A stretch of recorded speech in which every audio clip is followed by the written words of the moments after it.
But this brings us on to the Nerd News Network. It does. Oh, Yeah, Jingle's playing now. Yeah, definitely. Everyone can hear it. Everyone. Very well known. Yeah. If anyone else tries to use it, we will sue. Yes. So first and foremost, probably around about now during the Games Awards, we're going to be getting our first look at Star Wars Survivor, the second game in the Fallen Order franchise. Yes. It's the follow-on to Jedi Fallen Order with Cal Kestis. I forget his last name. Kestis. Is it Kestis? I think it's Kestis. Something along those lines. But yeah, carrying on with Cal and your little BD1 or whatever the robot was called. Yeah, BD1. Very fun game. Oh, I thoroughly enjoyed it. One of the better Star Wars games in a while. And this game's been being worked on for like 3 years already, and it's probably... Do we have a release date? It's March time? I think the leaked release is March 14th or something like that, but obviously those could the subject change, but it gives us a rough idea of what. Yeah, it does. And there's so, rumors of Obi-Wan's going to be in it. Yeah, Obi-Wan gameplay or cosmetics, so that while you're playing as Cal, it can look like Obi-Wan. I think you're going to meet Obi-Wan. That'd be very cool. I'd be very much down for that. But yeah, that'll be. And is it gameplay they're showing in? I think there's supposed to be gameplay. Okay. So if this is out right now, there's probably a gameplay trailer somewhere that you could go and watch if you're interested in that. Also in Star Wars news, which I've realised we haven't put on here, we got a poster for Star Wars Acolyte. Oh, did we? Yes, which, if I remember correctly, is going to be Sith focused. Oh yeah, no, I did see that. I did see that. So excited for, because I've not really heard much about that show, because it's live action show that's going to be on Disney Plus, I presume. Yeah. All we knew it was live action. It was set a while ago, and that was about it. So apparently it's going to be very Sith led. Yeah. So it's from a Sith's point of view. Yes, very excited for which I mean we said we wanted. Yeah, I'm so hyped for some Sith action. I also think for some reason that Acolyte's got some of the people who worked on Rogue One. Possibly. A lot of them are working, like same which happened with Marvel, a lot of the same people are working across all of them now. Across like Mando and everything. Yeah. So Amandla Stenberg is the main actress in it. I believe she is playing the Sith that it focuses on. I'm excited for some hopefully well portrayed, like powerful Sith. Yeah. And maybe not just like a crazy, like, has to rule the world Sith. And just like, because like there's stories of Siths who like, they were so well controlled Sith, they just used it to be like really rich and powerful, successful. Yes, there was. And I mean, like, look at Darth Maul. Darth Maul wasn't necessarily take over the world. He was just, he felt cheated and went even darker. Like, so he was just a great warrior. Yeah. So like they could have a lot of fun with it for sure. They could. We're also expecting a Spiderverse trailer. Yes, we are. Any day now. 13th, I think the rumor was. 10th or 13th? Somewhere in that range of like the 10th to the 13th. Like, yeah, before we next record, there should be a trailer for Across the Spider-Verse Part 1. There should be. Of which, there has now been, well, I don't think we've talked about this yet, but the fact that there's going to be multiple art styles. Yeah, so instead of doing what they did last time. Well, it was different designed characters. Yeah, they're going to like invert that, aren't they? The characters are basically all going to be the same, but the universe that they're in is going to have a unique art style. Yeah, because it's now hit, rather than those Spider-Man coming to his world, it's the idea that he's going to these different worlds. So obviously, a lot more of the art is going to be a different style, which I'm super excited for because the way that they've animated the first one and the art style of the first one is like it's going to be incredible. I already know it's going to be incredible. It's going to be really enjoyable to watch for sure. I look forward to the live action Tom Holland section. So is he rumored to actually be live action I in don't it, or know. is he rumored to just be voice acting in it? I don't know actually. If they did Because live he's action, rumored that to be in it. yeah, I feel like live action would be weird though. It'd be kind of I guess. jarring. Depends how it's I done. guess. Yeah, it depends how it's done and how long a cameo it is. Yeah, if it's very brief, I'm kind of okay with it. Yeah, But yeah, that could but be. it's interesting. Yeah, trailer should be good. Unless they make it so that he falls in through a portal also, and Yeah, it's he's like briefly brief. animated, but it's made clear that it's the same Spider-Man, Yeah, but he's animated because he's fallen into an animated universe. possibly. Yeah, it's another way. Um, Back to Star Wars news, because why Yes, would we staying have on any trailers. We also was it yesterday or the day day before? before? Maybe. As you're listening to this, it's a couple of days ago. There was the Bad Batch season 2 trailer, which we already knew. Like we knew was coming. Hadn't really had much on it other than it had got announced. It was yesterday. I stand corrected. Okay, so Wednesday, previous Wednesday from when we were listening to Yeah, this. Yeah, yeah. so We got a trailer and confirmation that it is starting on January 4th. yes, so fresh content for the new year for us. Whoop whoop. It's going to be 16 episodes. I can't remember how many episodes season 1 was. I feel like I this want is to say long. 12. Yes, I feel like this is a little bit longer. Well, they fleshed out the characters a bit more now. Yeah, and it's set up now to like expand on what they're doing. Like their position Exactly. in the world is set up. There's was one kind of big cameo shown in the trailer, which was Gungi, who is the Wookiee Yeah. Jedi, who people might remember Oh from no, the. season 1 was 16 as well. Oh, okay. People know him as the young Wookiee Jedi in Clone Wars that Ahsoka helped when they went to get their kyber crystals.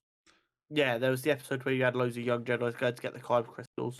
So he survived Because Order 66. he had like the really cool wooden hilt. Yes. So he's obviously survived Order 66 and somehow ends up with the Bad Batch. So that's going to be interesting because that leads me to believe there's going to be more chance of us finding, or there's going to be more episodes where like maybe they find Jedi or help Jedi that are on the run. The Bad Batch going around like helping Jedis get Uh, new secret lives would be really cool. Helping Jedi and helping any like stormtroopers like Rex. Because when you bear in mind the clones were designed to help the Jedi and then Yes. kill them, the idea that they were fucked up and therefore they couldn't do the then killing them part, the idea that they go around still helping the Jedi is very. And it also, they seem to still be doing jobs for that woman in the bar. And it's like, she seems to send them off on some pretty big heist. So I feel like it's going to have some big kind of build up to some Yeah, heist action, which we loved in Andor. So if they can bring the same vibe, all for. yeah. I'm very much looking forward to it. It'll be good. It'll be nice to start the new year off with some new content for us to sink our teeth into. And And the Star animated. Wars content at the minute hasn't been missing, so hopefully they No, can keep up that hot streak. exactly. And now into the absolute mosh pit that is DC right Yeah, now. into our weekly DC discussion segment that seems to be happening. Yeah, It's honestly. just, we don't know if we're bashing them, celebrating them, confused, lost. So a few weeks back we spoke about Jason Momoa Yes. potentially ditching Aquaman to be Lobo instead. Yeah, rumors that he's really into Lobo. James Gunn wants to maybe do a Lobo film. Yeah.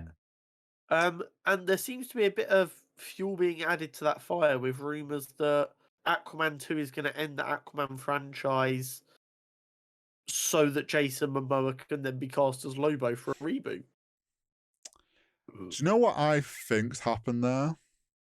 Because there was like, after the James Gunn thing, he like must have mentioned he liked Lobo. Someone had then asked Jason Momoa on a red carpet about it. And he said, "Oh well, I love Lobo. I've collected all the Lobo comics." I bet James Gunn was already planning on scrapping Aquaman, like whatever his plan is for DCEU, and he's seen that and gone, "Oh well, I love Jason Momoa, so you know what? Maybe we will do the Lobo thing, and I'll just put him as Lobo." And I've got a feeling that rumor was to gauge audience reception. And when everyone went, "Oh, it sucked to lose Aquaman, but Jason Momoa as Lobo would be lit," he's Jason gone, Momoa himself "That's all I going, needed to hear." yeah, and he knows that Jason Momoa would want to do it. It's like, it can easily go to Jason Momoa and go, someone else. "I'm sorry Aquaman's going, but I've got this for you." And also, it's easier to find someone else to be Aquaman in 4 or 5 years' time than it is to find someone to be Lobo right now. Yes, exactly. But also in the DC world, EU world, we got rumor but pretty strong confirmation that Wonder Woman 3 is not going to be happening now. Yeah. Which, not surprised. I mean, the second film was not well received at all. No, and as far as I know, nothing's really started on, like, maybe they were in early writing, but like, it's not like it's in a already in production situation. Yeah, they've not spent a lot of money on it right now. It's a very easy time to pull the plug. Yeah, I imagine that's one of the. These are more things that are coming from James Gunn's like roadmap, where he's come in, someone's laid out, right, this is the films coming out. These are the ones that we'd planned to do. What do you want to do? And he's gone, "Nah, I don't need Wonder Woman 3 anymore. We can scrap that. Don't need this. We're not going to do that anymore." And that was one of them. Also on the list. It looks like Black Adam hasn't made enough money to be seen as viable. It's lost about 100 million. So it's looking unlikely we're getting a second Black Adam. Yeah, it's a rough one. We both enjoyed it, and I think here's the problem. I didn't enjoy it enough for it to cost as much as it cost. Yeah, no, yeah. Like, it's definitely one of those films where, like, they need to find a way to make that film for 200 million, not 600. Well, I think that film makes a profit if the DCEU was in a better space and was a bit more tied together. And it's like, oh, Black Adam's now coming in as part of, like, connects with the Shazam film really well and the films that have been coming out. But because of the state of DC, everyone's kind of gone, it's probably not going to be that great because all the other DC films have been shit. And they've spent too much. They've spent more than they ever really would have got, thinking that, like, it was going to be a running success or something. Yeah, no, completely. I couldn't agree more with you. And also, I mean, the economy's in the fucking mud. Yeah. A lot of people can't afford or can't spare the money to go to the cinema to watch a film. Yeah, and also it's like, you look at what films are coming up, and if you're being tight on money and you're not going to go to the cinemas much, what am I going to pick superhero-wise? Black Adam or Black Panther comes out like a month later. Obviously, I'm just going to save my money and go watch Black Panther and make that my, like, cinema choice. I think it's a part of that as well. Exactly.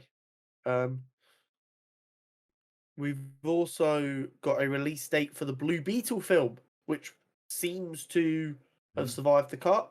Maybe that's because it's already finished and they're like, we may as well be back from. Yeah, and maybe it's a bit more standalone. Maybe. Maybe James Gunn's seen the cut they've got made and gone, we can build from that. Yeah, possibly. Maybe it's actually a decent film and he likes it. Yeah. Blue Beetle is scheduled to release on August 18th, 2023. So what, 9 months?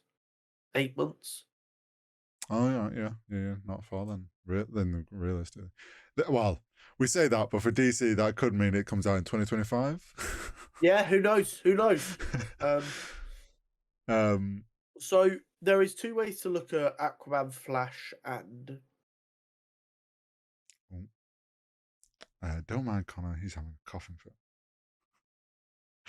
and Blue Beetle. Either they're gonna find a way to make them work, Yeah. or they've gone, we've already spent all the money on them. Let's send them out anyway and see if we can recoup any of that.